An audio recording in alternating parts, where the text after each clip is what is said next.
Conversations with the Mind podcast, where we explore consciousness through conversations with interesting people. Our mission is to engage the collective mind piece by piece to bring greater clarity of mind to our listeners locally and across the planet, and to contribute to broaden the shared experiential knowledge and wisdom of existence. All right, folks, welcome back to Conversations with the Mind. I'm your host, as always, Shane LeMaster, and we're here for episode 69 with very special guest, Brad Smith. How are you, sir? I'm very good. Wow, man, you're getting up there. Yeah, starting to get up in those numbers. Yeah. So last time you were on the show, I just looked it up. It was episode 42. Yeah. So it's been a while, and we have a lot to catch up on. And I want to start off the podcast sort of how I always do. And you've gotten this question before. So this time, when I ask you, what does Conversations with the Mind mean to you? I'm more interested in how has the meaning of that changed since the last time you were on the show? How has it evolved? And, if you have any new insights on Conversations with the Mind in your life. Yeah. Let's see. I mean, to be perfectly honest, I don't fully remember what it was that was said last time. And so we're just going to be shooting from the hip here. And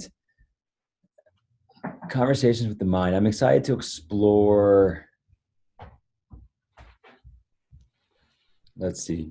So when I hear of mind, I think of the thinking body of our being. And I know that, whether we're talking about the belly or the heart, they're all decision-making bodies. But when I think of the mind, I really think of ration and reason and all these things. And frankly, how much of a conversation it is day to day, because there are so many voices, at least in my mind.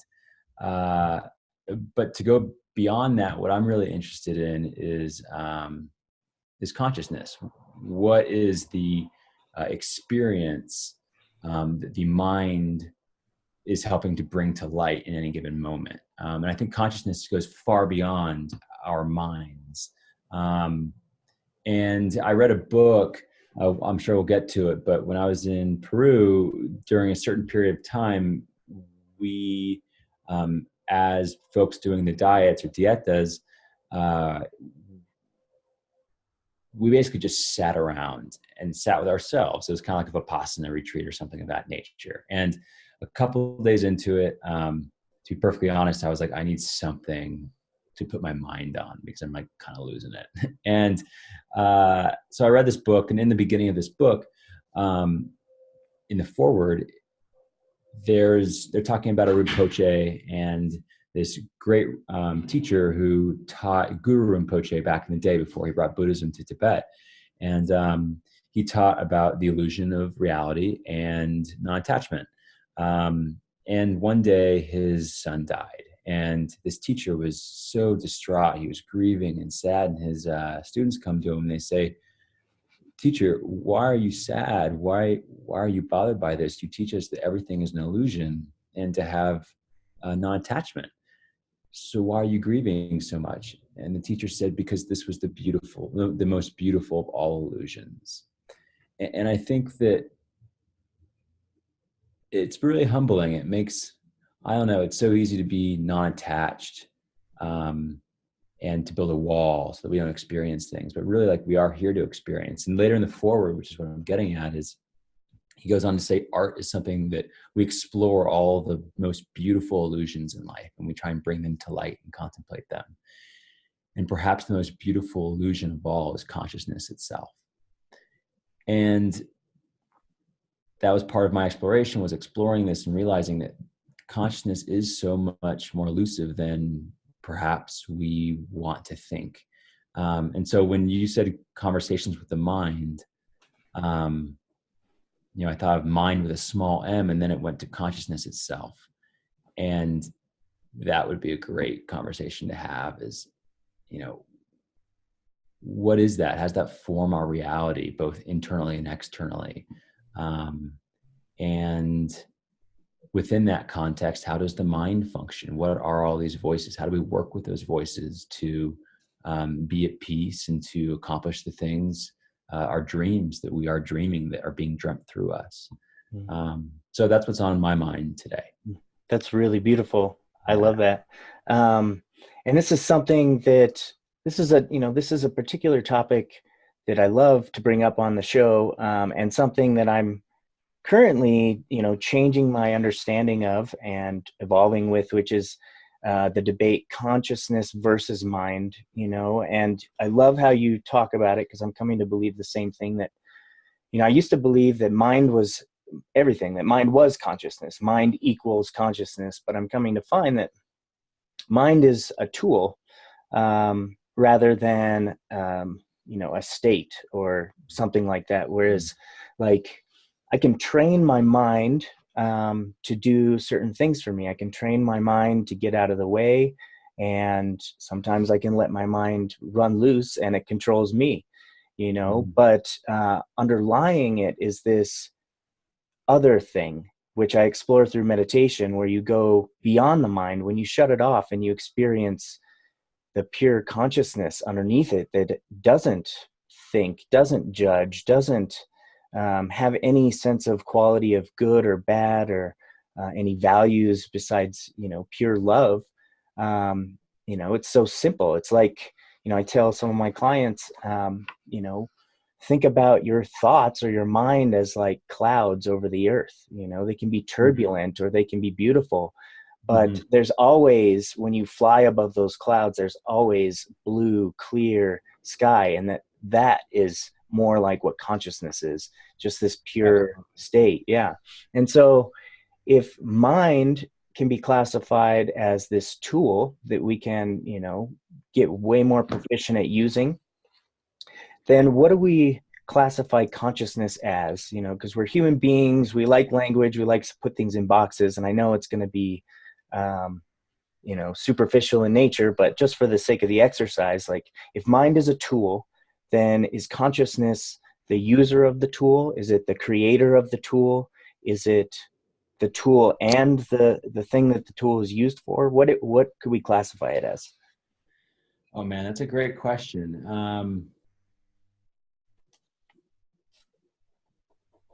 And acknowledging that the answer truly is irrelevant. It is. Because there are great mysteries, and that's why it's a great mystery. But yeah, for the sake of trying to understand and for mental exercises, it changes for me. And I think what I've been learning recently is that consciousness is, again, far more malleable than I ever would have thought. Like, my consciousness is not entirely mine. Like, it's the underlying field that we all sit within. And so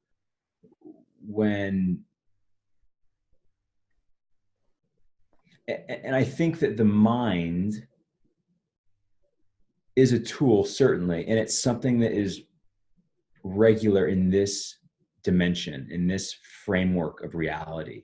And I don't believe that all planes of existence include the mind like we are familiar with here. Some planes of existence are simply pure consciousness. Some beings are simply pure consciousness.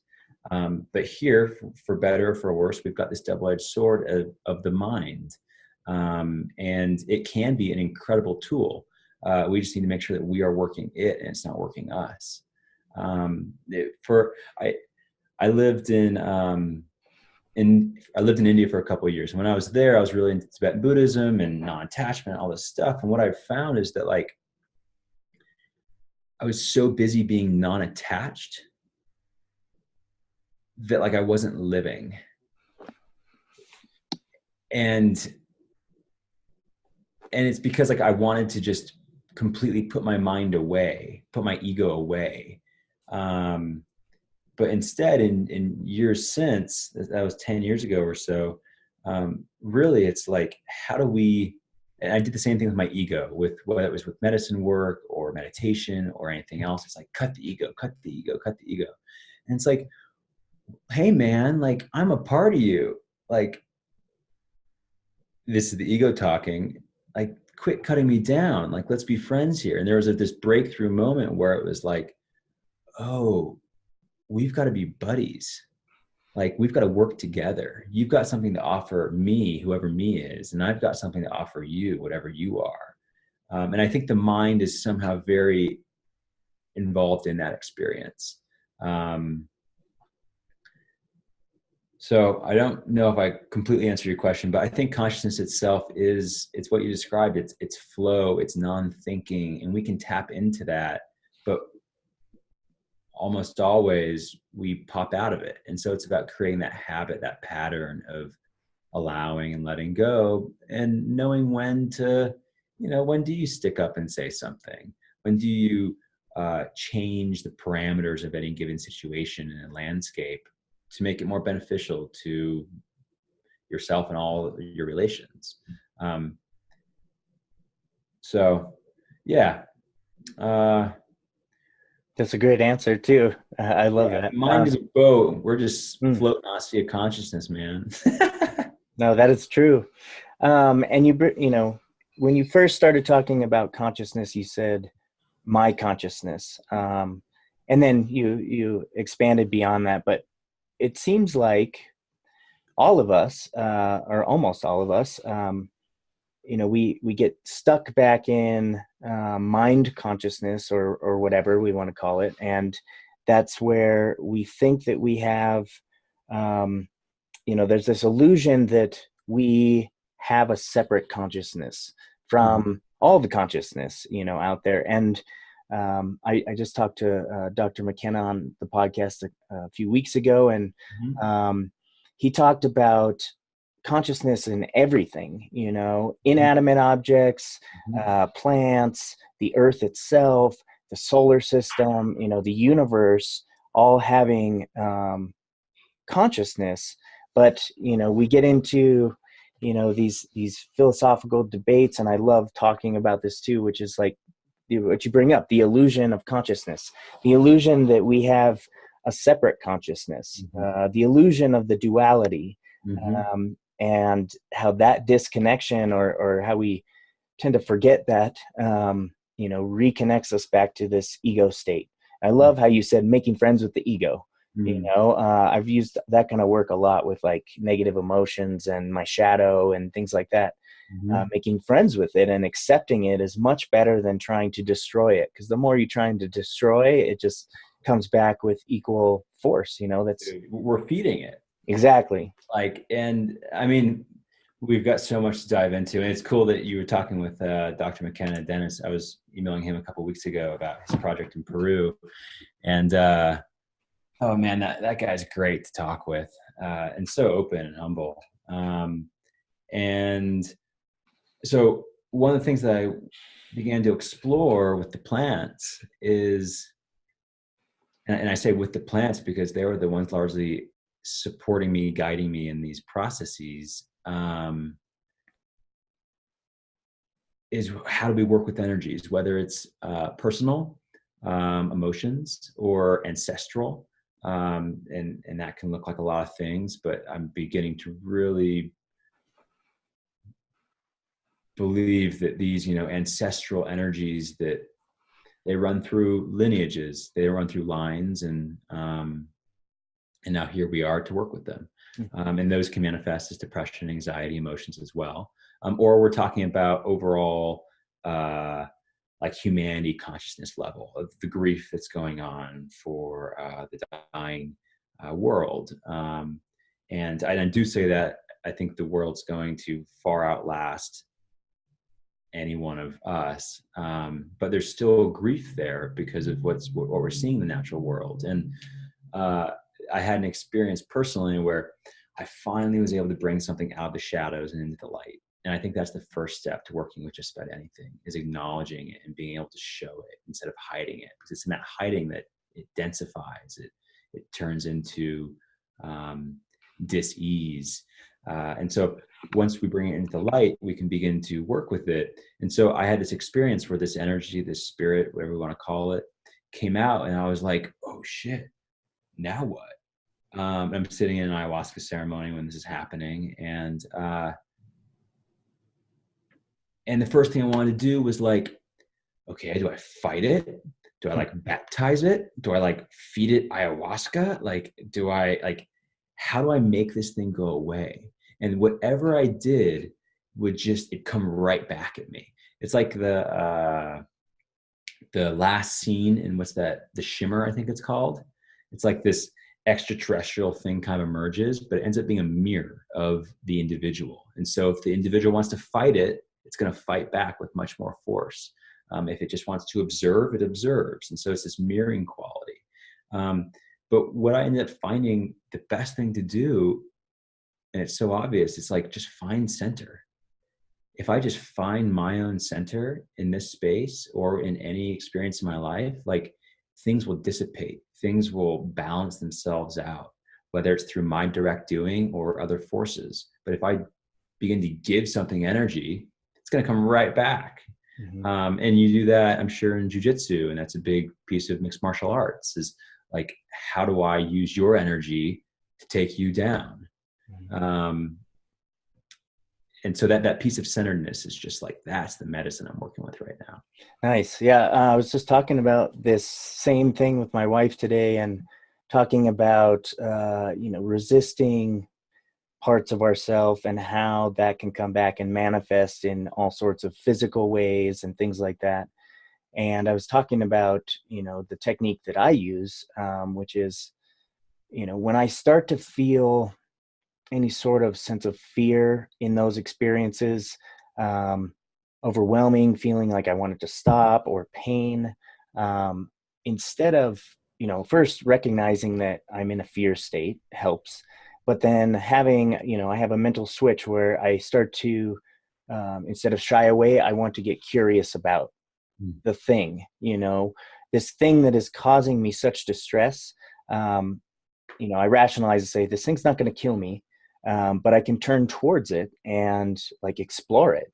And I think even putting that, you're talking about putting energy into it. I think, putting positive energy into those experiences, whether it be, it's like welcoming that part of yourself to the dinner table and saying, we need to be friends. I'm in control here. You're going to leave my house, when I say you are, but we have to work together here. It's much easier said than done, but it seems to be much more beneficial for me anyway, to get curious about the weird things that happen in my mind, in my consciousness. So I wanted to bring up real quick, because you mentioned energy, and that's one of my favorite theories of consciousness, that consciousness is some sort of pure energy. I talked to Dr. Winkleman a couple weeks ago too, who's an expert in neurophenomenology and consciousness, and he believes differently. But I still get this inner feeling that consciousness and energy are somehow intertwined, but maybe that consciousness is still even grander than energy fields. What do you think? I mean, where my mind goes is an image of, it's a Alex Gray painting. And in one of his pieces, or it's a series, it's called Sacred Mirrors. And he starts off, are you familiar with what I'm talking about? Oh yeah, in his museum, he has those. Totally, yeah. So it starts off with like a cutout of a human body with all the elements on it. And then he moves through to like show the human body, the visceral system, the muscular system, the nervous system, and these things are all stacking up. And finally, he puts skin on these individuals. He's got a male and a female who are white, a male and a female who look like they're from like Asian descent, and then male and female who look like they're from African descent. And the color of the skin, he begins to explore, like, we're all the same until this thin little coating. So it's something great to explore for those who are listening. But then he goes further to explore the spiritual bodies, and you see kind of an aura of a being. And then the next piece is just pure consciousness, perhaps. It's just vortices and toruses of energy and energy and energy and energy. And then the next one is the void, which is in many mystic traditions, the Godhead doesn't seem entirely appropriate, but like the origin, or it's this space of like, in my experience with it, it's absolute nothingness and the potential for everything. So it holds this duality in this singular point. And so the first thing that came to mind for me was that portrait of just the energy and that being pure consciousness. But are they the same? I don't know. I wonder what consciousness looks like, like, and I wonder what pure energy looks like. To me, I would imagine like white light. And when I've seen consciousness, I've only been able to see the edges of it, if that makes sense. Like sometimes I feel like I'm stuck in my own consciousness before being able to break out of that and into something that's beyond me. So I don't know if they're the exact same. Like everything in life, it's probably both. Yeah. Do you feel like you're talking about what consciousness might look like or smell like or whatever? I feel like I may not have seen, because maybe consciousness doesn't have like a visual component, but I certainly feel like in some of my experiences with altered states in my life that I have felt pure consciousness, or that I have merged with or become or gotten a glimpse, like you said, like right on the edge, and was shown a glimpse of what pure consciousness feels like. And most people describe it as just love. Yeah. And so obviously our language doesn't do it enough justice, and I'd love to hear about because I definitely want to get into this. Maybe this is a good segue. Yeah, well, real quick, I want to keep exploring this for a touch more. Sure. And was your original question, is consciousness and light, or consciousness and energy, the same? Yeah, or does one come out of the other? Like, is it like a chicken and the egg kind of thing? Yeah, maybe. Or because, like, I feel like I've had the blessing of like meeting some beings that seem like pretty pure consciousness, like light beings, for example. And this is an altered states work. And that's what they were. They were light, but there was an assimilation of consciousness there. Like they had definition. So it's like, is there just pure energy?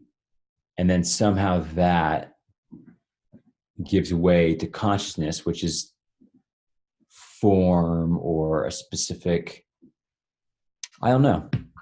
Or maybe the other way around, like you said, chicken and the egg. Maybe pure consciousness underlies or is an organizing factor of these energies, even subtle energies. Like when you say you've seen beings that seem like pure consciousness, but they're made of light, right? Well, light is a vibration. It's a wavelength. It's a frequency.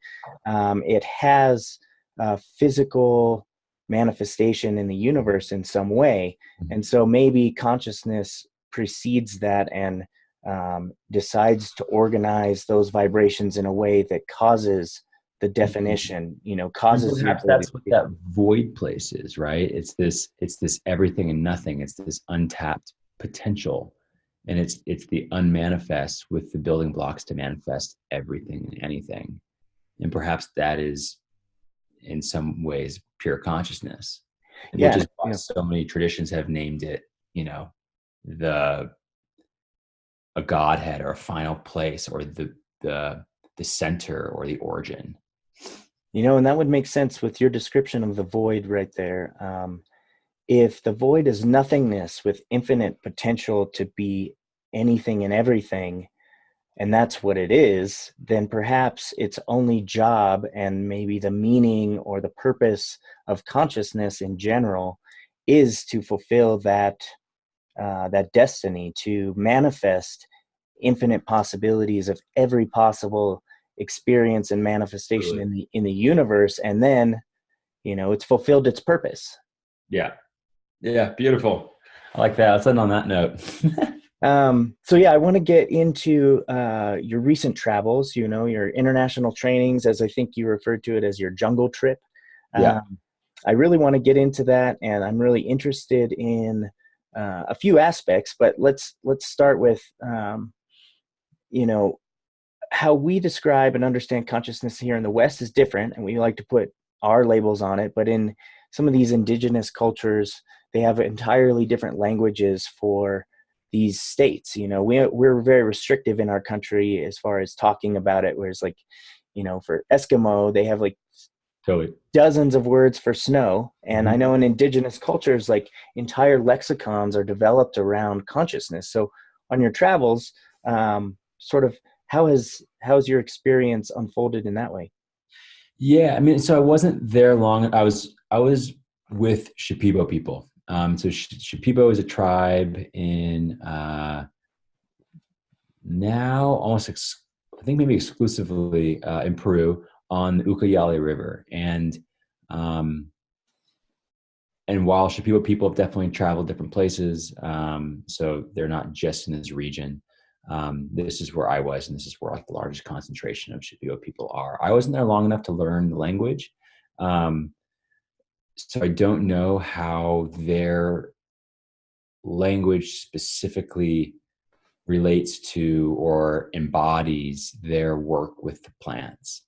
Um, However, it's all very normal, right? Like uh, the idea that we could learn directly from a plant and merge consciousness with that plant to receive teachings, like that's a no-brainer.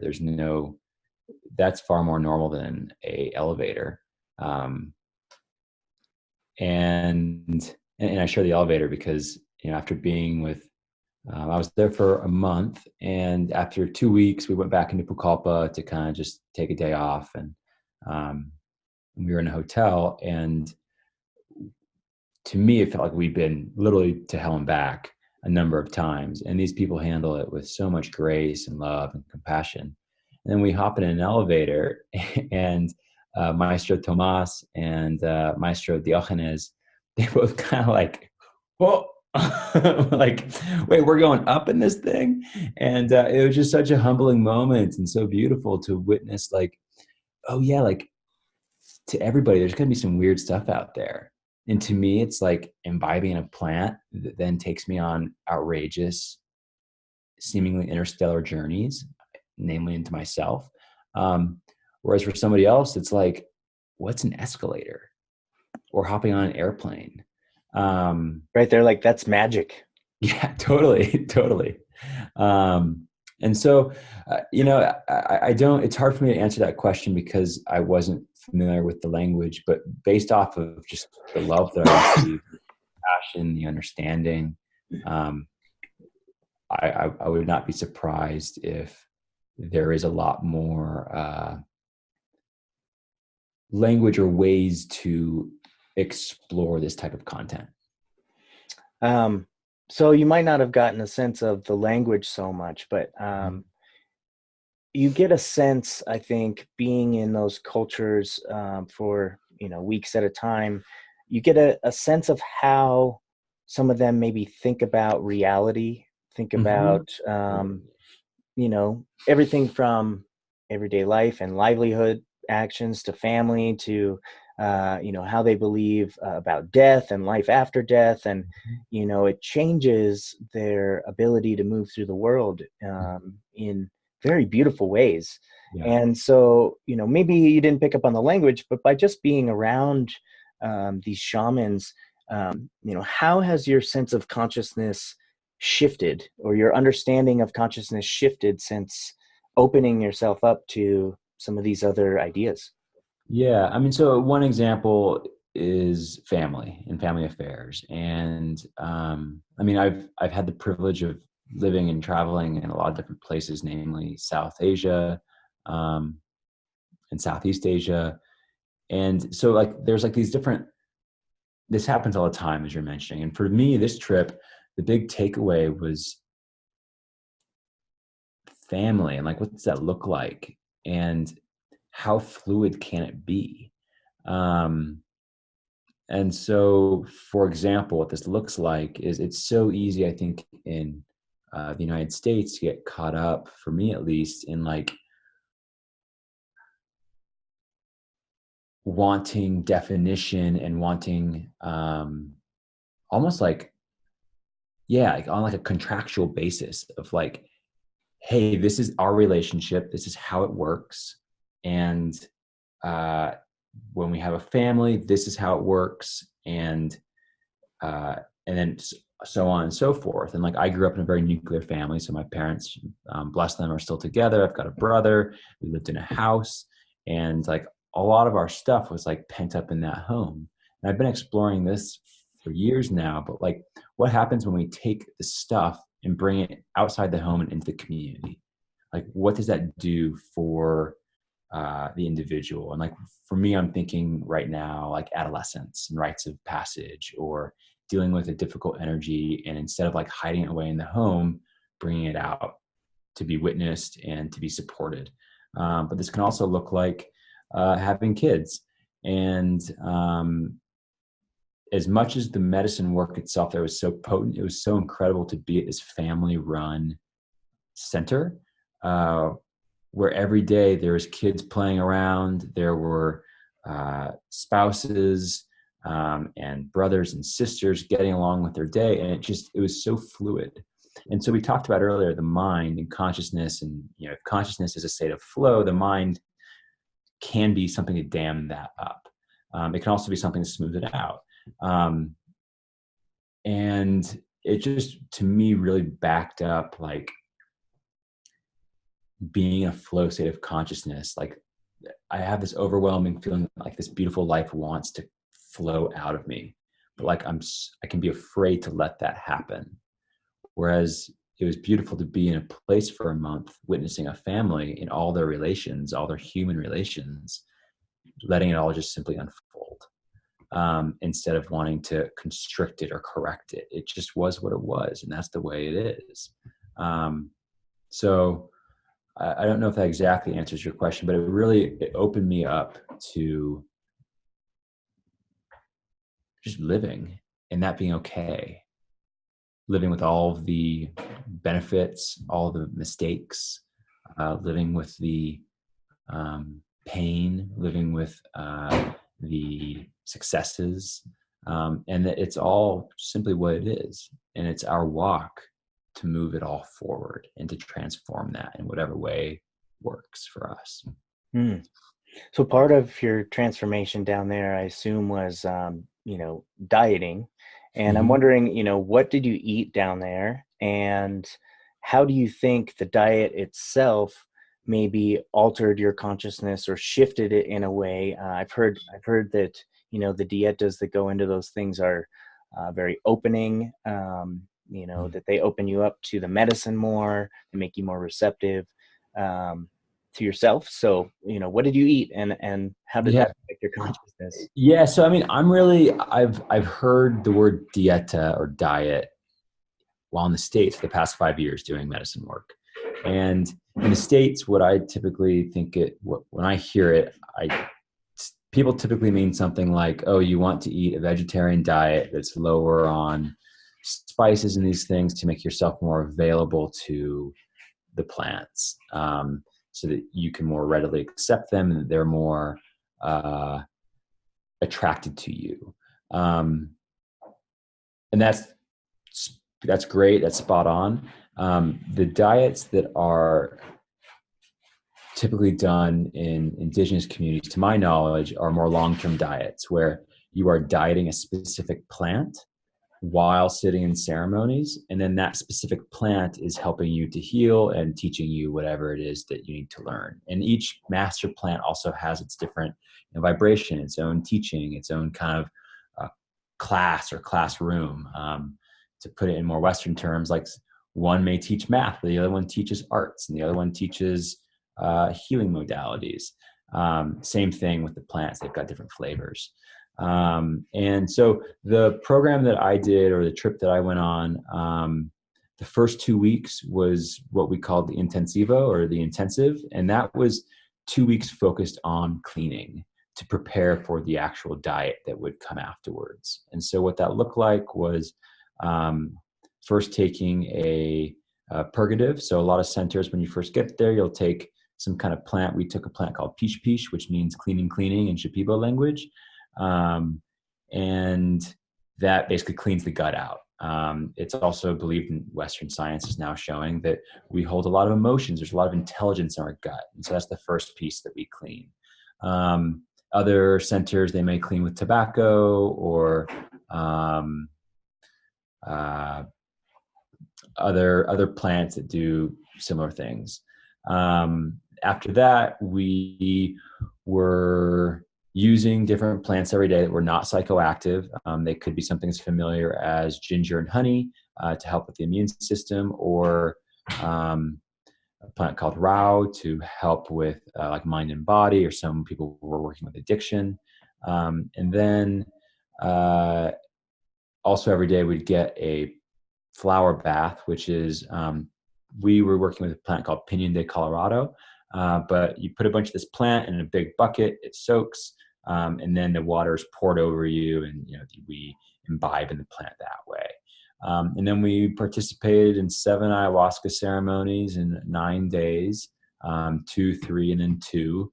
And that was the intensivo. That was the cleaning, the preparation, the opening. And then from that space, we entered into a diet. And the diet, I got to diet a tree called Huchipapa. It's a beautiful, huge tree.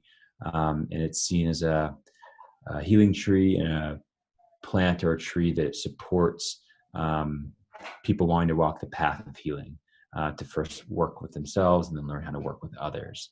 And so what that looked like in that 2-week period was cutting out all oil, all salt, all flavoring, and really just eating 2 meals a day, rice, steamed vegetables, and then every couple of days we got some chicken and boiled eggs. And the first 2 weeks was really rough and rowdy and intense, beautiful as well. And the next 2 weeks were even more challenging for me personally. It's incredible to be learning from the plants in a direct way. They worked with me primarily in my dreams and in the ayahuasca ceremonies themselves. Because during the diet, you're also drinking ayahuasca every couple of days to further bridge that relationship with the plant that you're dieting. So that's what we were eating. I mean, I'm a very food oriented person. I lost about 15 pounds down there, and I've got it back. So that's great. And when I was down there, like I lost a lot of appetite. Like I feel like when you really begin to open, this happens in all tradition through fast, whether you're looking at, Christian, Judaism, Hinduism, whatever.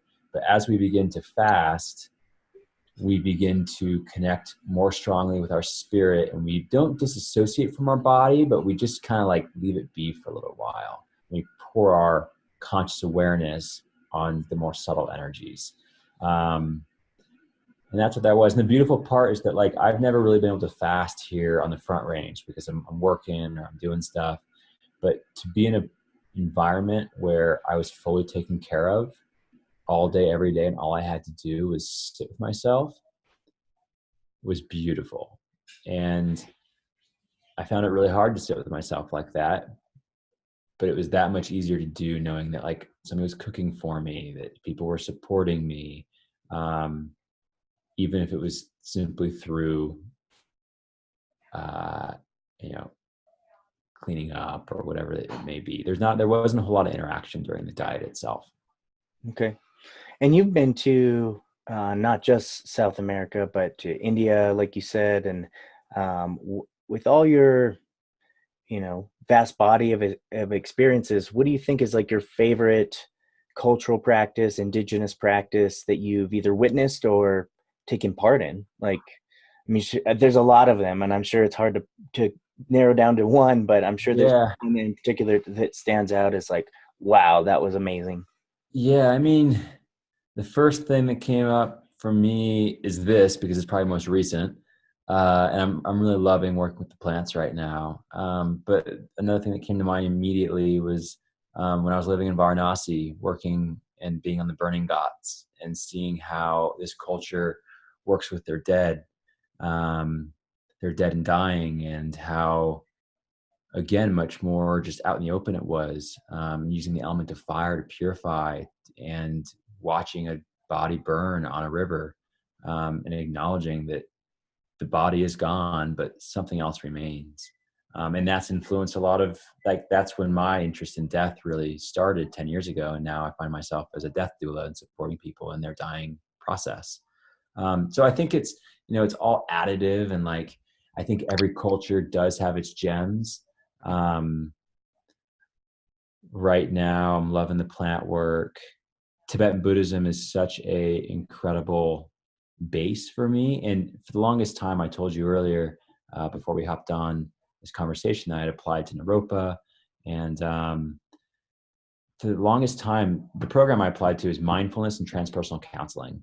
And I was like, I don't need to pay a bunch of money to go to school for mindfulness. Like, I already, the ego trip was like, I already lived in India. Like, I already did my sitting practice. Like, I checked that off. I don't want to do that again. And after this trip down to Latin America and Peru, it's so clear that, like, I just need to dive into mindfulness practice. And so now they're cross weaving, right? They're all informing each other. So Nice. Could you explain to the audience a little bit more about the intricacies of what a death doula is? And you also said you're working towards a certification with the state of, like, conscious dying counselor or something like that. yeah, so to be a conscious dying educator. So last year I went through a course to become a death doula, or a conscious dying practitioner, or end of life doula, whatever you want to call it. But basically, the core of it is that I support people in their dying process. And what I'm finding is that, like, for me, the real work, the real medicine is working with people who are much further away from death, to build a relationship with death. Because I believe and have experienced that death as an energy, death as a concept, is an incredible clarifier. It's an incredible creator of resolve. And it really can bring a lot of vitality into our day-to-day lives, but we want to push that away largely. So the death doula work, I support people in their dying process, physically, emotionally, mentally, spiritually, practically. But then I also support people our age in developing a relationship with death, so they can live a brighter life up until that day. And one of my favorite death work practices, we might have talked about this before, is from the Tibetans, and meditating on death, Yeah. bone malas and things, and how that brings, like, a real invigoration of the beauty of living. Not some morbid practice, but Totally. but just like with these other aspects we're talking about, like, death is something that we need to accept, and we need to welcome to the table and create a relationship with it now, rather than wait until the end when it comes. Exactly. Yeah, I fully agree. And to answer your question about the conscious dying educator, that would support and allow me to teach this stuff at a community level. So right now I'm working with individuals going through this next piece. I'd be supported by the Conscious Dying Institute in teaching their getting their materials out to communities, and hosting a workshop, these types of things. Nice. Yeah, which I'm pumped about, because that's really the level and the scale that we need to be talking about this. Yeah. And speaking of scaling, I want to stick with something real quick because it's been on my mind, and I've talked about it in the last few shows, and I really want to get your opinion because you have experienced so many different cultures.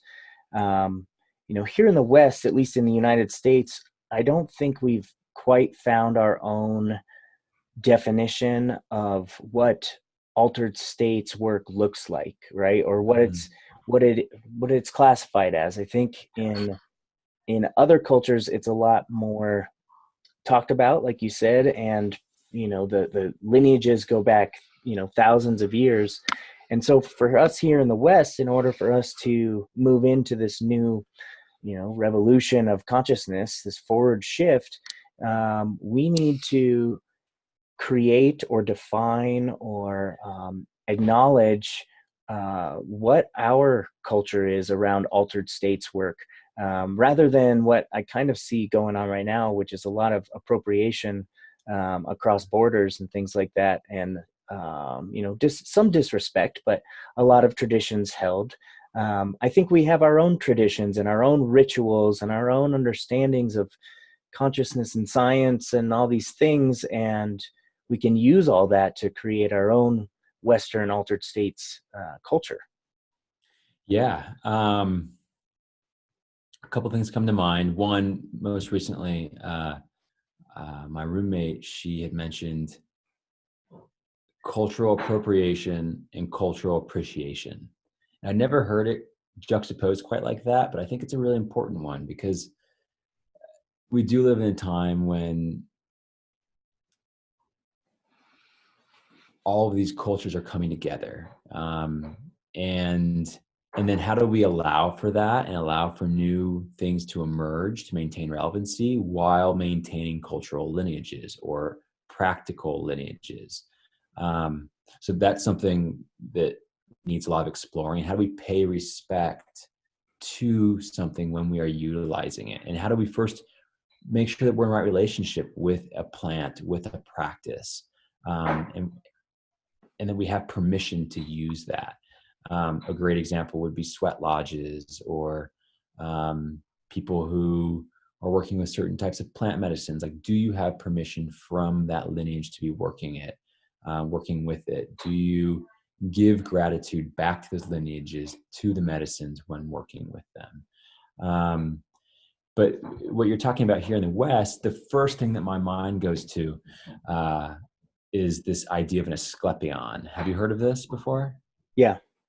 Uh, Yeah, I love it. Like the old aren't they? Yeah, the old Greek yeah. centers where people would go to get all sorts of physical and spiritual healings, and priests, as they were called, maybe back then, where would go around with psychoactive substances, but not always. There were all sorts of alternative practices happening, like in these underground chambers where people were having major transformations for healing. And this is, widely accepted practice back in Greek time. Exactly. Yeah. It's like that's why I right. It's been here for a year, and so I'll give it some more time before I'm like, I really want to make that a life goal to bring back this concept of the Asclepion, of a retreat center where people can go clean the body through whether it's like Panchakarma, an Ayurvedic tradition, or more of like a dieta style Latin American tradition, but something to like cleanse the body on the physical level with food. How do we work with our dreams?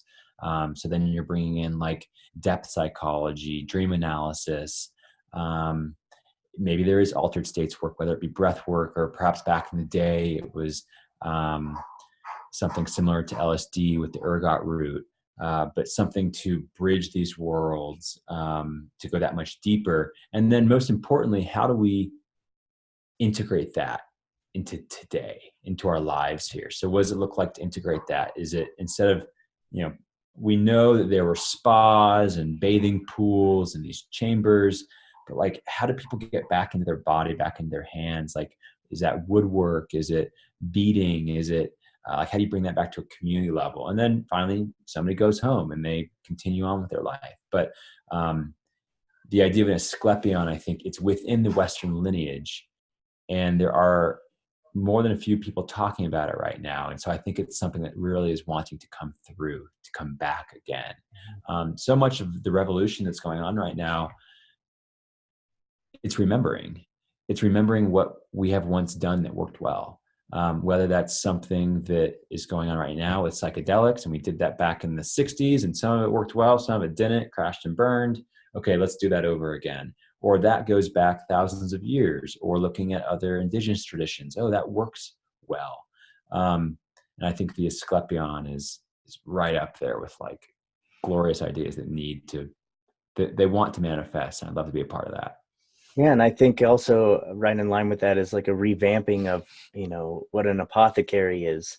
Totally. Like back in the day, people would go into apothecaries and get all sorts of medicines and meads and plants and all sorts of things for common ailments. And nowadays you go into an apothecary and it's a bunch of herbs and spices. But I'd like to see a lot more consciousness based, I guess, medicines in apothecaries. And sorry, you bring up this. I think this perfect segue into talking a little uh, more more in depth, a little more existential.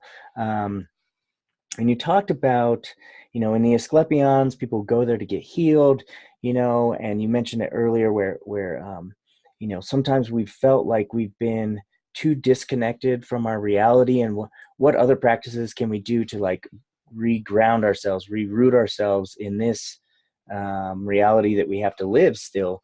So like, how do we, as explorers, as psychonauts, as people that like to push the boundaries of our consciousness, and we reach far out places, how do we effectively land? How do we come back to this 9 to 5 type capitalistic framework that we're living in? And how do we be more present? You talked about this before we even started, that you have experience with bringing yourself back to the present because we've gone out too far before. I'd love to hear more about that. Yeah, I mean, it's a work in progress for me. I think the body is such an incredible tool. The breath is such an incredible technology of anchoring our spirit here in our body. And how do we work with the earth? How do we uh, work within the three-dimensional world to ground ourselves? I think that that's the most lacking piece within all of the medicine world, altered states world, even like the new age thing is integration, because it can be so easy to want to collect experiences like Pokemon cards or like uh, video games or something. And like the integration piece is so imperative. Otherwise, what was the experience really for if it's not in our body yet? Um, for me, that's been looking like a meditation practice, cooking, just like enjoying this world and all of its fruits, and my community. But what I'm really finding is that it takes time and space. And that can be one of the most frustrating things for me personally. And if I don't give it the time and space, it won't unfold. So most recently, my girlfriend and I, we've been living in a van and we just got back to Boulder, and we decided, okay, we're going to take a couple of days apart just to like breathe for a minute to figure out what our next steps are. And the past couple of days before she moved back today, uh, I was able to witness my integration process unfolding in a way that I hadn't seen since I've been home, because I've been alone, because I've been giving myself the time and space for this information to roll out. And so we were talking about like, okay, well, what does this next step look like for us? And one of the things that I needed, and she's really supportive of, is like, I need space. Like I need time alone to allow this stuff to emerge and to roll out. So that's one piece. The other piece that came to mind is like, how do we come back to this 9 to 5 job? And I think big changes, I mean, it's been different. When I was doing a lot of medicine work here and working full time for the county, um, it was kind of rough to like go through a giant experience one weekend and show up to work on Monday or Tuesday. And like, what do I do with that? And I was in like the most optimum position of like having flexibility, having communities that I can talk to, who will listen to me, even having coworkers that like don't know quite what I'm doing, but like they're open-minded enough to let me go through my process. And that was like a big challenging work. And I think there's this notion of like the matrix, you know, consciousness, how does it manifest? Maybe one of them is like the matrix of what we've created with our Western mind in the West: ration, capitalism, whatever invisible systems we've made that we now abide by, how do we get flexible enough to be able to move in and out of that system? So it's like, if you're totally in the matrix and you're like in your 9-to-5 job and you can't see outside of that, I would argue that there's some work that needs to be done. On the contrary, if you can't function within that matrix, if you can't like get your basic needs met through having a roof over your head, getting food, maintaining some sort of income, I would argue that you've got work to do over there. And so it's about like, where's that happy medium of like understanding that these are concepts, these are realities that we make up, and how do we learn to traverse those and to utilize them as teachers and as resources. So there's probably a lot there to unpack. Well, that's so helpful to hear, because I've been going through a lot of, you know, existential reemergence recently, and I won't get into it with the audience. We talked about it before, but yeah, that's so helpful to hear, like giving yourself the time and the space. And, you know, that's what I intuitively know and feel like I need, is to let it emerge. But a lot of people in my Western life, you know, are pushing me the opposite way, like talk about it, talk about it, talk about it. And that's what I've been trained as a therapist to do as well. But that's not what I feel intuitively needs to happen. I'm not even at a place where I can talk about it because I haven't yet felt it. I haven't let it unpack yet. So that time and space is interesting because, you know, and again, because of these invisible Western constructs, like, I feel this pressure from society to talk about it, but my intuition says, just feel it and let it happen. And, you know, there's cognitive dissonance there. There's stigmatization feelings. There's like feeling lost at times. And I think you're right. I just need to listen to my intuition and give it that time and space. And the second piece you said about transitioning between the matrix and, you know, this 9-to-5 reality, I think that is so important, that flexibility piece. Like, you have to be, you know, and maybe embodying an idea that, you know, both of these two things exist and I'm here to do work in both of them. Yeah. Know?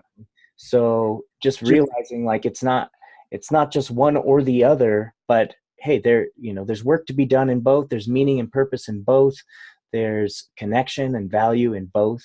And I'm fortunate enough to be able to do both, whereas a lot of people aren't. Yeah. And just to clarify, like for me, the 9-to-5 is in the matrix idea. And then what's outside the matrix is like, you know, that freedom space, that art space, that creative, that limitless space. And I guess the image that just came to mind as you were talking is, and I think, you know, the way you described it works perfectly as well, because it's transitioning between two worlds, or perhaps it's transitioning between a world that's inside a larger world. And so the vision that came to me as you were speaking is a play. You're watching a play unfold, and we can get so wrapped up in the play that we like blink for a moment. We're like, oh shoot, like I'm in an auditorium. Like there's more going on here. Like I can leave the auditorium. Like there's more outside. But you can also get back into the play. And so it's not great if you're never getting out of the auditorium and always just watching this play unfold that we think is our lives. But if we're also always existing and not witnessing our own lives unfold, that's no good either. And so like, where's the equanimity to be able to get things done in this world that we've created, the play, and then also to be able to blink and be like, oh wait, I don't want to be here right now, or like there's more, and tap into that for a moment to then bring more content back to the play and let that all unfold. Yeah, I love the metaphor of the play too, because you can use that not just for you know, altered states work, but for, you know, depression, for PTSD. Like that's what your focus is just constantly on. And if you know, take a step back and take a breath, you realize that there is a way out. There is a lit up exit sign right over there. Totally. Did you identify the exits before? Totally. And so it's not just for, Yeah, it's not just for altered states, but like this play metaphor is so true about every aspect of our lives, from relationships to Yeah, going to school is a play. All of it is part of this bigger thing that, totally. and we miss out on that. Um, so I wanted to ask you about, you were talking about part of your journey to India and part of your journey to South America was about finding clarity. And before we even got started on the recording today, you said that you had found some clarity as far as your like life direction. And I know a lot of listeners out there are, stuck in places, and they're like, I don't know what to do with my life, or I don't know how to get to the thing that I want to get to. How do I get clarity? I see this a lot with my clients too. And I was hoping you could share, part of your journey to finding some of that precious gem of clarity, that we're all seeking. Yeah, yeah, absolutely. A lot of things coming to my mind right now, so I'll just start with one and see where that takes me. And first, I think is like fire the follow the fire in your belly. And I've heard that for years from different teachers and whatnot, but it's like when there's a pull at our gut or heart level, like explore that. And that's the fire that keeps us going. There's also a piece I was reading, some stuff about Kali Ma, who's a deity in Hinduism. Was he the one that they were worshiping in the second Indiana Jones? Remember that? Yeah, if she, something like that. She's the mother. She's the dark mother. The she's like a feminine version of Shiva, and she's a demon slayer, but she's like pretty dark and ugly looking, and but she's full of love. We give her the things that we no longer need or want. We give her our grief, we give her our insecurity, we give her our anger, and she just gobbles it up. But we can only give it to her if we're really ready to be done with it. So she's this dark mother archetype of like, let's dive deep and I'll help you take care of it. But like, I'm going to cut straight to the point. So I was reading some information the other day, and it came up that like, which decision you make is much less important than you making a decision. Like indecisiveness, stagnancy, that is the killer. That's the stuckness is what we cannot afford anymore, because we've got like, there's work to do and we've got to get going. And when we're stuck, we're just sitting here and it gets heavy. But at least when we're moving, like there's some momentum there, even if we make the wrong choices right away. Like for me, for example, like I knew I wanted to be doing full-time psychotherapy counseling work. I had no idea how I was going to get there.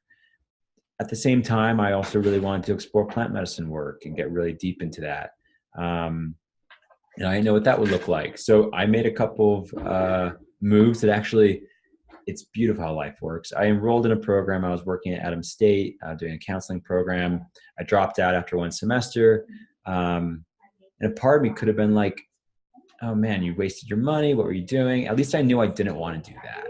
So now in this applying to Naropa, one of the prerequisites is prior coursework at a graduate level. And I'm like, dude, check. Like that came in nice. And so it all works out beautifully in the long run if we let it. But for me, this clarity piece, there was a big question in my life of like, what role would plant medicine and ayahuasca specifically play in my life? And what is my relationship to her in terms of service? Like, I know that I have a relationship with this plant and that there's a service component to it, but I didn't know how far. I've been feeling this gut pull to go down to Peru or Brazil or do a diet for like 4 years. And it took me that long to let go of everything I needed to make it happen. And when I got down there, the clarity I received, some of it was that, I'm not here to be a maestro or a shaman or anything of this nature.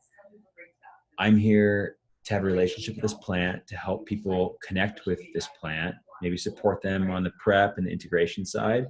But even more than that, this plant is here to support me in my work as a counselor, as a death doula, as somebody who's trying to support people in finding equilibrium. And like, it's going to get messy at points. And so for me, there's a huge relief in that, like, oh, it's not that. I don't need to go live in Peru for the rest of my life. And like, that was in my head, you know, it didn't need to be, but it totally was. And it drove me for years. And I don't have any regrets. If I had to make one change, it would have just been doing it sooner. And the timing was perfect in its own right. And so I suppose the advice to people listening is like, you know, if you know what is pulling you, go check it out. Like, go investigate it. Go be curious.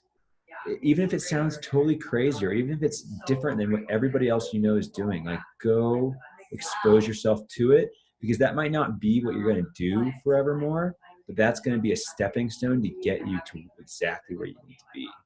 And then the other piece is like, if you don't know, if you don't feel like you have any pull, any one way direction, then like, quiet down a little bit. Ask there's some great, again, this death doula work for people who aren't dying or aren't close to death. Can you still hear me? Yeah. Yeah. Should I go? Would it help to go downstairs? It might. Yeah. Okay. No, I'm gonna do that. Okay. I'm moving. Yeah. No worries. Yeah, it's so interesting. You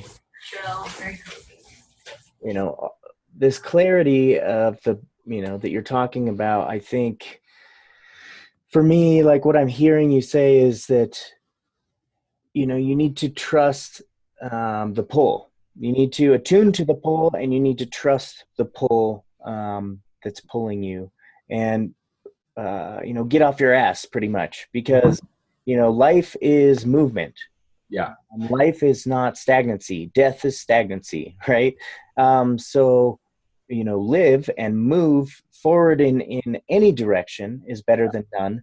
But in particular, if you can identify what's pulling you on the, you know, on the emotional level, not just the intellectual level, not just like, you know, I need, you know, this car and this house and, you know, these things, but instead, like, what is that passion? What is that, you know, that's something we're all striving for. It's like, what is our purpose? What is our thing that we're here to do?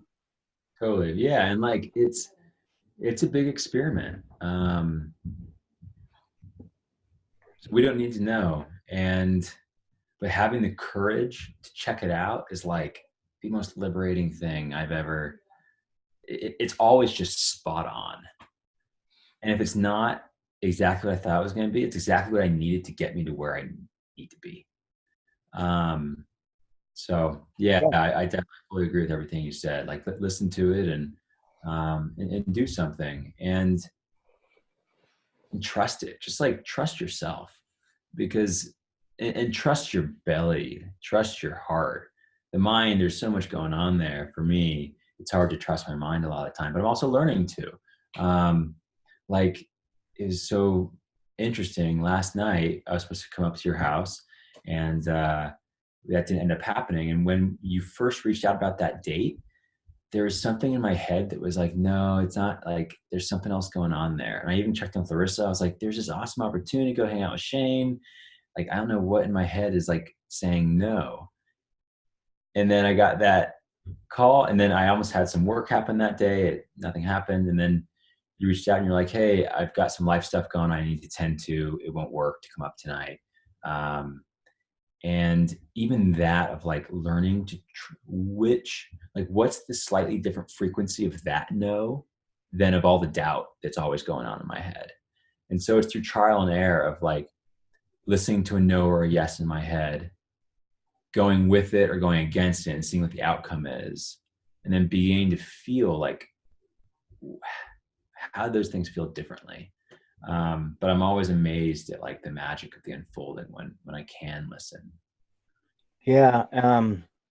I do have to caution some listeners because of my like maybe misguided, but it's all on the path, right?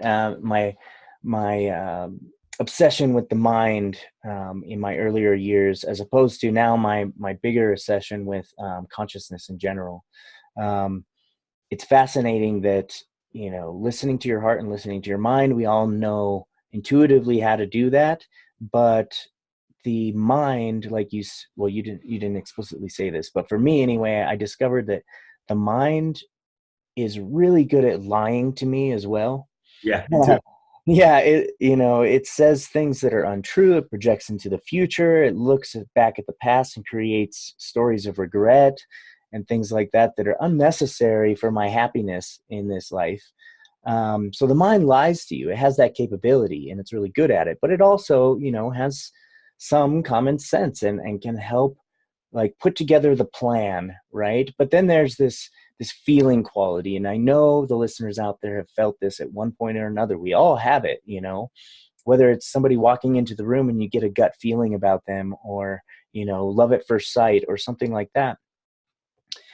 I think we can, again, use the mind as a tool to identify what are the possible options in this scenario, um, list them out very intellectually, pros and cons or whatever, and then feel into that, like meditate on that, and start to, you know, lay down, put down your mental intellectual self and just sit with that list and see what feels better, which options feel better than what other options, and don't try and rationalize or intellectualize. And then the hardest part, I think, is trusting that gut instinct, because you'll recognize which one has a quality of like, oh, okay, this feels the best option.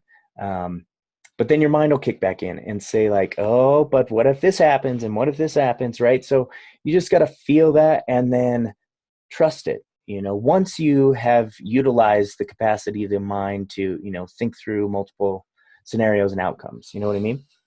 Totally. And it's a learning process. Like sometimes I totally mess up and then I get to learn from it. Other times I'm like spot on, but I didn't listen to it.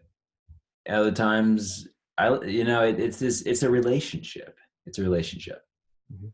One of my favorite jujitsu quotes is, "You never lose. You either win or you learn." Yeah, totally. And I would have to add on to that there is a way to lose, and the only way to lose is to, well, either not try Yeah. or to quit. You know, um, there is no failure in failure. Mm-hmm. I mean, you tried the thing. That is a success in itself, and so you can't deny the successes that have already come, let alone you don't know how that's going to build on something else to give you greater success and learning for the future. Yeah, and that's the beautiful thing, man. It's like life is this giant mosaic. Some of my most favorite moments in life is like when I've got all these puzzle pieces that I've been building over years, whether it's skills or experiences or relations, and then all of a sudden they fit together to make like the most beautiful thing I've ever seen, and it like propels me forward in my life. And like I could have never guessed that all of these things would somehow come together, let alone make something so gorgeous. Um, Yeah, yeah, man. When I was stuck in my alcohol addiction in my teens and early 20s, I certainly had no idea what life could be like now. mhm. And I look back on some of those challenging times in my life, and I no longer see them as burdens to me. They're not stones that I'm carrying, but I have since carved those stones into things that are now useful tools again. And I can go back to the past, and what I can learn from it, I can bring into my everyday life to make me a better person. Mhm. That's a part of, integration isn't only a thing for altered states. We should be integrating all sorts of experiences. You have a great meal, that just like felt so good. Well, sit with that for like 2 minutes after you eat and just be like, oh my God, that was so amazing. Thank you so much for all the things that went into this. And I think integration could be implemented into everything. Yeah, I agree. I fully agree. And yeah, so how do we do more of that? How do we make that more mainstream? How do we make that more accepted? Because we can always, it's so easy to want more, to move on. Yeah, and in our society, we're on to the next thing. We don't give ourselves enough time. We're like, okay, finish that, gotta go. Even with accomplishments, we don't sit and accept that. So how do we create that space? Yeah, absolutely. Yeah, accomplishments. It's a great point. Like, here's this amazing success. Like, you can revel in it for a moment. Like, enjoy instead of just like, oh, well, how can I do something great? I mean, I saw it in the sustainability field. Bless everybody involved, but it can, everything can, we do live in times where time is of the essence, and time is an incredible teacher and an incredible resource. But like, I saw so many times people I loved and people who worked so hard, they work their butt off to get some piece of policy moved through or to get some killer program up and running. Um, and then the moment that it went through, it was on to the next immediately. And I mean, it makes me think of just like writing a list for some of these people that I got to work so closely with for so many years and be like, hey, do you remember you did all this? Like, just here's a gold star for a moment. Like, good work. If you can take just 5 minutes to read this list and think about each one of those projects and the results and the time that you put into it, like, I don't know. I think that burnout is something that's really common these days, in all fields, especially things that are more in the human services, environmental services worlds. And I wonder if that would help us, if slowing down would help us not burn out, if reveling in these beautiful machines that we've built, whether it's again a program, a policy, or an actual electric car, like, allow that to charge you up for a moment. You just built the darn thing. Like, let it give you something awesome to ruminate on to keep you going. So that's maybe a homework for me. Yeah, well, totally. I mean, and if you think about it, we have all this research and all these, even an understanding in the general population here in the US these days that, we are driven to seek pleasure experiences, like dopamine releases and things like that. And, that's, Sensation of all yeah, sorts. yeah. And so that's why, we get addicted to things. It's why, we get a little dopamine spike when we, get a like on Facebook. And so that's what we're seeking. That's a big part of happiness, is getting that chemical release. And I think that, well, I think that, we're seeking that. And when we accomplish things, we get that which we are seeking. And yet we still deny it. We still say, on to the next thing. We don't sit and revel in it. We don't enjoy the thing that we were going after. Mm-hmm. It's always about something more, something more, something more. Mm-hmm. And there's like a loss of appreciation in there. Mm-hmm. And to build on that, I'm forgetting he's a psychotherapist. He's really big in the men's world of right relationship with masculinity. He's also really big in the world of grief. I'll try and remember his name, but he talks about, I forget if he uses internal versus external benefits, or like if it's primary and secondary. And he talks about primary as having to do with relationships, with community, with building a home, creating a garden, building a relationship, having a network of community members. Like, those are primary fulfillments, is what I think he calls it. So creation and connection. Exactly. It's like those satisfy us on the soul level, versus things like money, pleasure, buying things, consumption. those are all secondary, and those are the voids. That's the land of the hungry ghosts, the Buddhists would say. Like those are the voids that will never be filled. And so how do we seek happiness? We fill those primary desires of connection, of creation. And maybe we pay less attention to the alcohol, the food, the dopamine, the new game, computer, all the stuff that like we know ultimately fades away, the stuff that we can't take with us. And we focus on the things that fuel us on something much, much deeper. Yeah, and I've heard the Buddhists talk about this in the sense of non-attachment to pleasure, and how it's, I've also used that for pain too. When I'm in extreme pain, non-attachment to that pain certainly lessens my connection to it. Yeah. But, I've heard various things on both sides. One side says you should, avoid all those secondary things that you listed at all costs, that you should not get stuck in those trappings, and just avoid them. Whereas others say, well, they're a natural part of your experience. You shouldn't deny them. You should, again, make friends with them and come into right relationship with them, rather than denying your drives for pleasure, denying your desires for sex and money. That those things are okay too. They're facilitative in their own way. Yeah. Where do you stand on that? Like, Yeah. should they be denied all the way, or should they be integrated, or how? I mean, I think I can only speak for myself. By the way, Francis Weller is the gentleman who is talking about those fulfillments.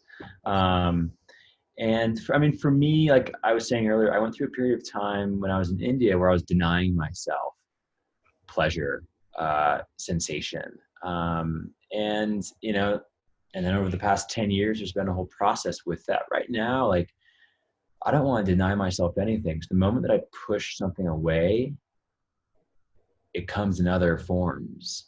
It comes into my dreams. But everybody's different too. Like, I think the crux is the right relationship.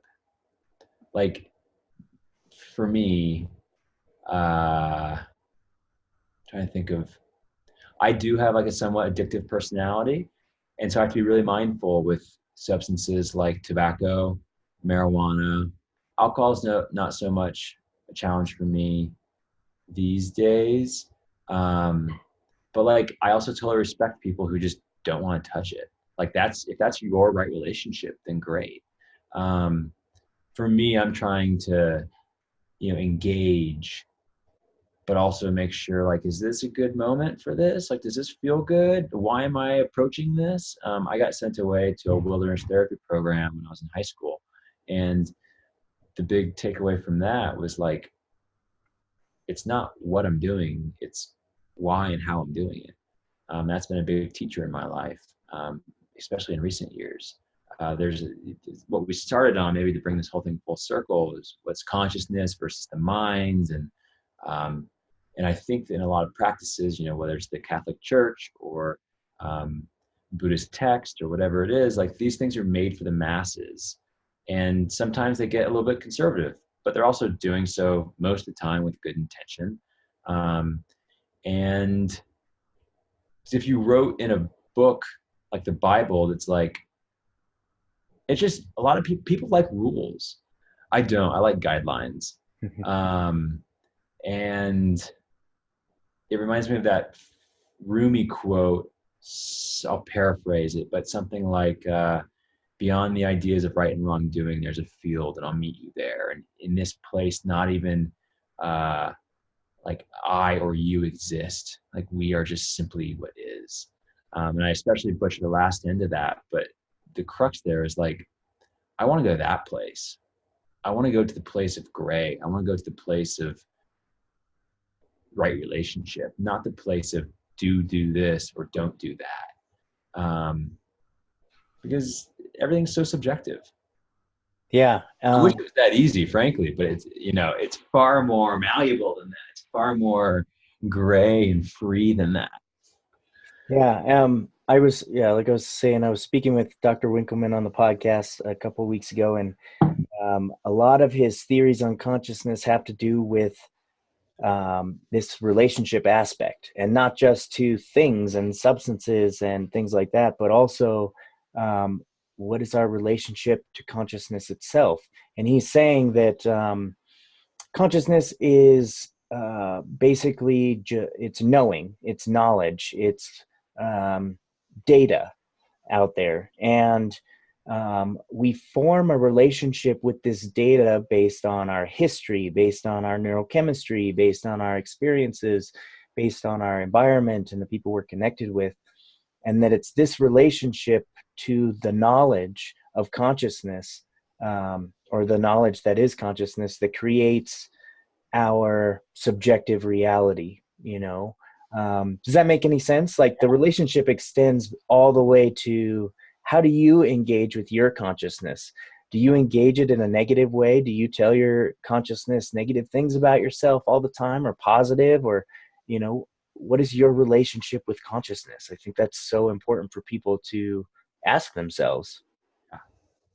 Yeah, totally. And then I think that gives so much space for the manifesting, the subjective creation of our reality, which then gives so much more leeway for it all to be true. Like, it's so easy to be like, oh, well, you're talking about spirits. I don't believe in spirits, but I believe in like vibration, or I believe in like energy, or I believe in emotion, or whatever it is. And it's like, within the context of what you just said, it's like that umbrella is large enough to hold all of it, because it's our relationship to the data, to the wisdom, to the truth, that we then create this world. We create our own world.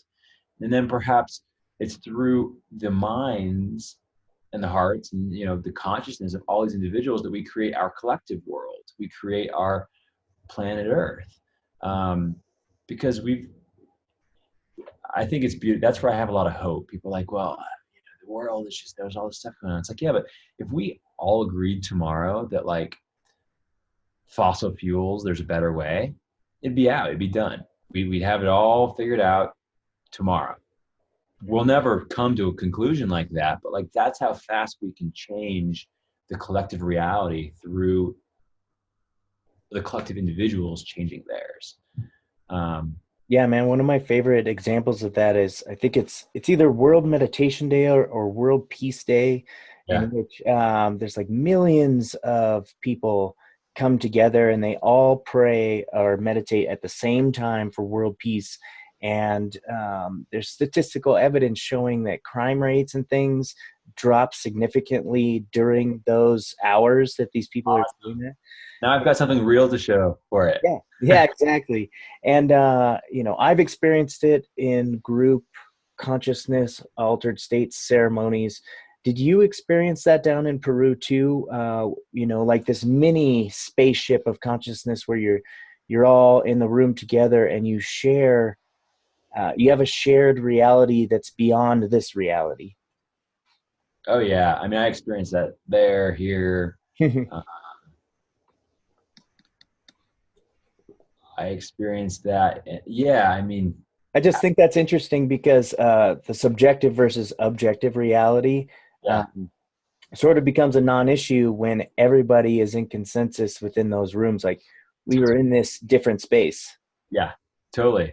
Um, yeah, no, we totally experienced that. And it's the motif of like, we're on a spaceship together. Everybody's kind of doing their own work or checking out their own stuff, but like, we're on a little consciousness spaceship, and we got to be mindful of what's in the room, because we're all going to feel it to some extent. Um, and I mean, this is an offshoot of that, but like, I'm in a relationship right now, and have been for the past year and a half, where like, her and I, it's such a it's double-edged sword to share consciousness with another person to whatever degree it's shared. And this happens in relationships, twins, we there's lots of examples of it, but like,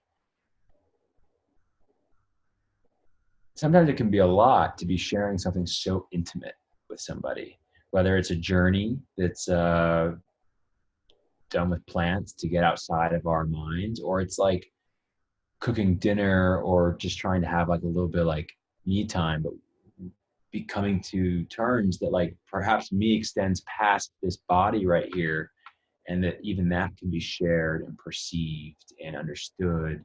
But then there's also this incredible boon too of like, well, like, what do you want to create? Whether you're talking about a group setting for whatever it is, whether it's counseling or altered states work, or a community wanting to build something, or two people wanting to have a family. It's, I mean, it's beyond beautiful. The opportunity that we as human beings have in this lifetime. Yeah, I was talking to my friend Rob the other day too, and he was really talking about using altered states work or psychedelics work at a community level, and how that can potentially create community healing. Like, say there's a riot in a community, and then all of a sudden here in the West, we're like, okay, you know, Sunday night there's going to be a ceremony in the local church for healing with MDMA. If you guys want to come, you know, heal your PTSD from this collectively, that it could produce healing for the community on this collective scale.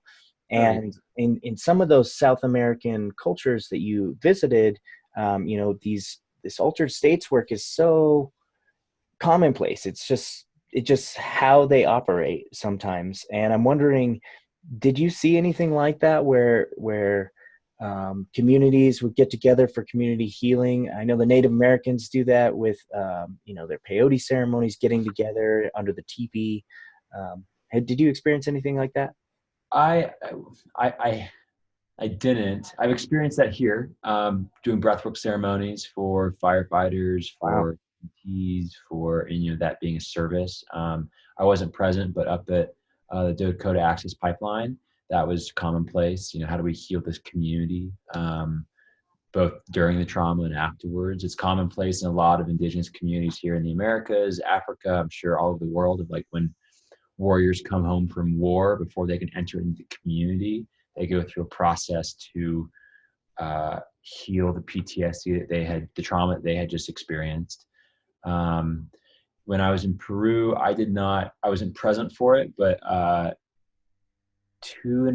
year and a half ago, one of the maestros, Maestro Diogenes, he's he's at I think he's 65, and one of his sons is also a maestro. The others are all on the path, but, you know, it can take 20 years sometimes. And long story short, dad, maestro, a year and a half ago, his son died.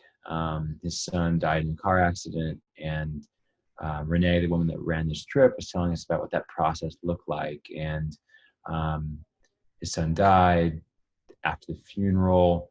I won't share all the details, but one component of it was a ceremony that night where everybody engaged with um, everybody engaged in ceremony. People who drank ayahuasca, and songs were sung to acknowledge the event, to try and ask the plants for healing with the grief, with the passage. Um, and so I wasn't present for one, but yeah, that's absolutely. I mean, I think that's like the original thing here. Like the Huni Queen, they traditionally only do, and the Huni Queens tribe in Brazil. There's a little bit there are some of them in Peru, but this work was done to ease the tensions of the year. Like, so much stuff gets built up.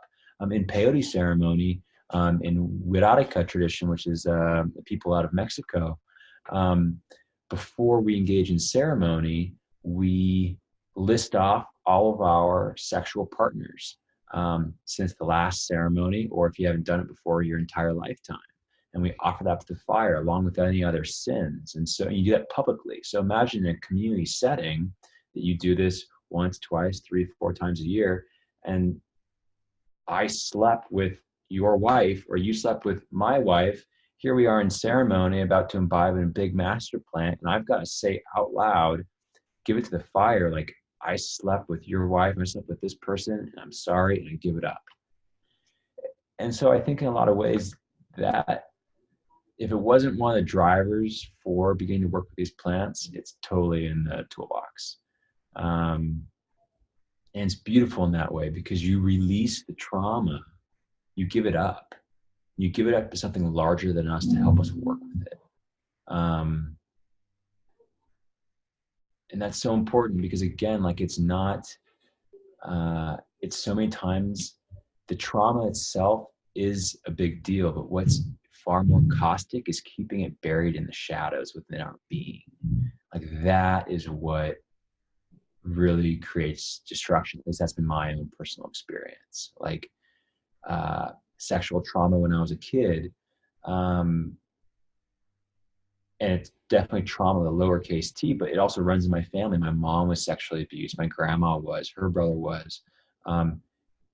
In her family, sexual abuse. And now here I am working with that. And I've been working with it for years. And in the jungle, what came out was like, I had to say it out loud. Like I had to like fall to my knees in tears after a ceremony telling the group about this thing. But it was like, it wasn't the thing that was terrible. It was keeping it buried in my being that was terrible. Like the moment that I was able to let go of it and bring it into the light, it started to work itself out like pretty quickly. But before that, it was just knotted up in my gut, truthfully. So, and I think these medicines help us to let go of these things, to have the courage to bring them into the light. Yeah. When I went through my inpatient for addictions, they had us do this exercise, and I was out in California at this time in Newport Beach, and so Yeah, that's where I grew up, man. nice. Well, Yeah. part of it. That's a riot. We were right on the peninsula. There's Yeah. there's a lot of sober houses and recovery Uh-huh. centers down there. It's like a hub for that. But Yeah. we were down on the beach and having this bonfire, and they asked us to write down like our top 5 or top 10 worst things we ever did in our life, um, tied to our addiction. And we could either share them with the group or not, but we would take this piece of paper and fold it up and offer it to the fire in front of everybody. And the majority of people did end up sharing, and I shared for sure, things that I thought I should never tell anyone, or I could never tell anyone, things that could get me in a lot of trouble, things like that. And I shared these things to this group of men that I trusted, and a counselor there, under this sort of contract that we had made to keep things confidential. And I shared it, and I offered it to the fire, and immediately I felt weight just fall off of me, from carrying it for years and years, and using fire in that. Fire is a medicine too. Oh, yeah. Fire is a cleanser. Mm-hmm. It washes across landscapes and cleanses it for a regrowth, a rebirth. Fire does the same thing for us too. We can put our intention and our desire to want to let go of things into a fire, and it can help cleanse that stuff from our psyche, in a lot of ways. And even in physical ways, you're literally writing it down on paper, and the fire burns it up, and it goes back into the universe. Mm-hmm. You can think about it that way. Mm-hmm. Oh yeah. Yeah, dude. Next time I lead a winter solstice ceremony every year. And they all have an element of fire, but especially the winter solstice is like when the light is coming back. And so we do this ritual with, letting go, planting a seed. But maybe it'd be cool to do a podcast or something, but do the ceremony, like do it live right then and there. And then you can extend that out to this network of listeners. Because it really is potent work, and it's so seemingly simple, but so potent. It's just, there's an idea. I'm studying astrology right now, which then brings in numerology and the season. It's so complex and beautiful, but there's this idea within mathematics and Greek and of the essence, the essence of something. The simpler something is, the more pure it is. And like, to me, the elements, that's purity right there. Whether you're using water to wash something away, fire to purify it, wind to restore, earth to ground, like those are the building blocks of our reality here. And fire is such an incredible purifier.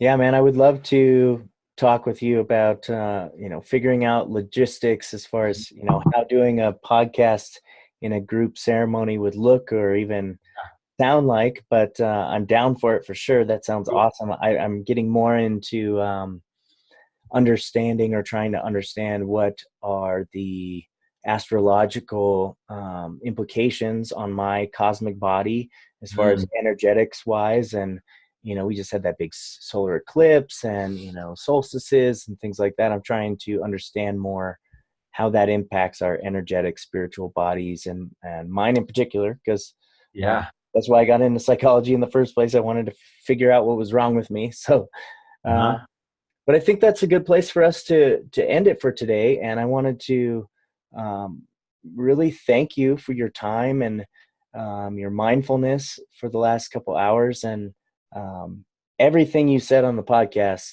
as always, resonated with me on so many levels.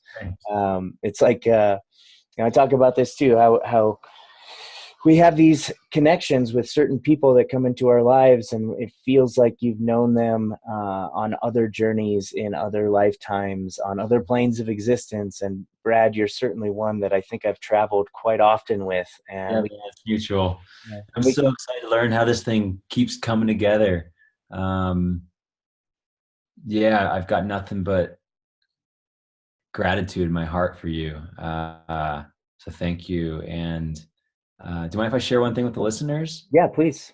It feels important to share that, like, whoever's listening to this, you're doing great. You're doing something.